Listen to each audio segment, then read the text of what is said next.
Dream girl 2 राज सांडिल्य द्वारा निर्देशित आयुष्मान खुराना, परेश रावल, राजपाल यादव, विजय राज असरानी जैसे मंजे हुए कलाकारों के एक्टिंग के दम पर दर्शकों के दिलों पर राज करते हुए पहले ही दिन में 10.59 करोड़ की ताबड़तोड़ कमाई करने के बाद में गदर 2 और OMG 2 जैसी बेहतरीन फिल्मों को भी मात दे रही है। फिल्म की शुरुआत होती है माता के जगराते से, जिसमें आयुष्मान खुराना और अनन्या पांडे जो कि परी का किरदार निभा रही है, उन दोनों के बीच की बात उसके पापा तक पहुंच जाती है। उसके पापा मनोज शर्त रख देते हैं कि जब तक वह बैंक अकाउंट में उसके 25 लाख और उसका खुद का घर और एक स्थायी नौकरी नहीं होती, जब तक वो अपनी बेटी का हाथ उसके हाथों में नहीं देंगे। दुखी होकर बार में जाते हैं स्माइली और अपने पापा के साथ। उसमें वह देखते हैं कि बार डांसर के ऊपर लोग अनाप शनाप पैसा बहा रहे हैं और वो भी स्माइली उसे फोर्स कर ये कहता है कि पूजा के गेटअप में बार डांसर का काम करके एक दिन में 20 से 25 हज़ार रुपये कमा सकते हो।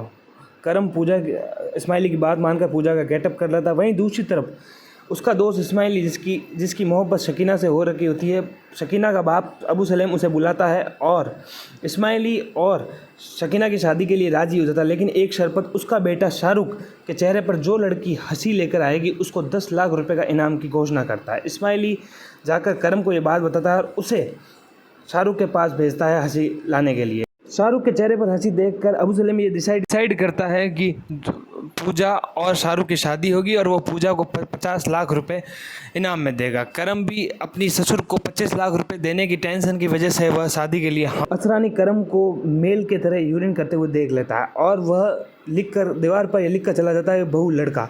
अगले दिन उसकी मौत हो जाती है। के मातम में सबको ये लगता है कि दादाजी ये चाहते थे कि बहू को लड़का हो और वह ये घोषणा कर देते हैं कि बहू को लड़का होना चाहिए, लेकिन ये प्रैक्टिकली इम्पॉसिबल था। वहीं दूसरी ओर एक फिल्म के अंदर एक टाइगर पांडे नाम का किरदार दिखाते हैं जो क्रेडिट कार्ड के बकाया की वसूली करता है, लेना देना बैंक से। उसका बेहतरीन किरदार है जिसमें पूजा और उसके साथ में हुए समाज को बेहतरीन ढंग से दिखाया गया है। वहीं दूसरी तरफ जुमानी करम से प्रभावित होकर जगजीत से रिश्ता के लिए बात करने चली जाती है और इन दोनों के बीच में हुए समाज को देख दर्शक ठहाके लगाते हैं। उसी रात को करम अपनी सच्चाई शाहरुख को बता देता है और अगले दिन अबू सलेम को ये लगता है बहू माँ बनने वाली है। उस खुशी में पागल होकर वह मोहल्ले वालों को तोहफे और मिठाई बांट रहा होता है। तब शाहरुख जाकर अबू सलेम को ये बताता है कि पूजा कभी माँ नहीं बन सकती। उसी दौरान फूफी जुमानी कहती है कि उसके वो ऐसे एक बाबा को जानती है जो इस समस्या को हल कर सकते हैं। वहीं दूसरी साजन तिवारी जो कि जुमानी का पति भी है, वह पूजा के प्यार में पागल हो रहा होता है और पूजा के बाहर में नहीं आने से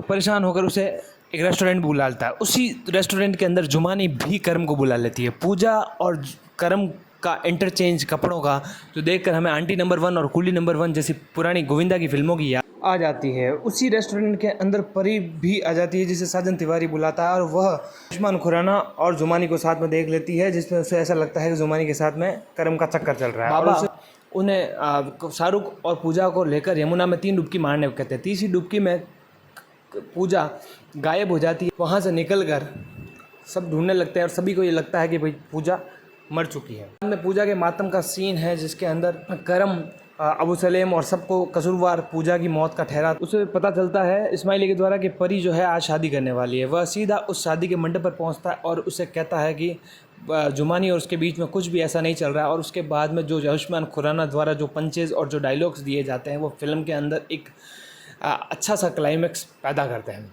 और बहुत ही अच्छी एंडिंग फिल्म को देते हैं। ड्रीम गर्ल 2 एक कंप्लीट एंटरटेनमेंट फिल्म है जिसके अंदर आपको कंप्लीट एंटरटेनमेंट मिलेगा और आपके पैसे वसूल होंगे। इस फिल्म को मैं देता हूँ 10 में से 8 नंबर। और इसी टाइप से फिल्मों के बारे में रिव्यूज़ जानने के लिए सब्सक्राइब करें ये चैनल।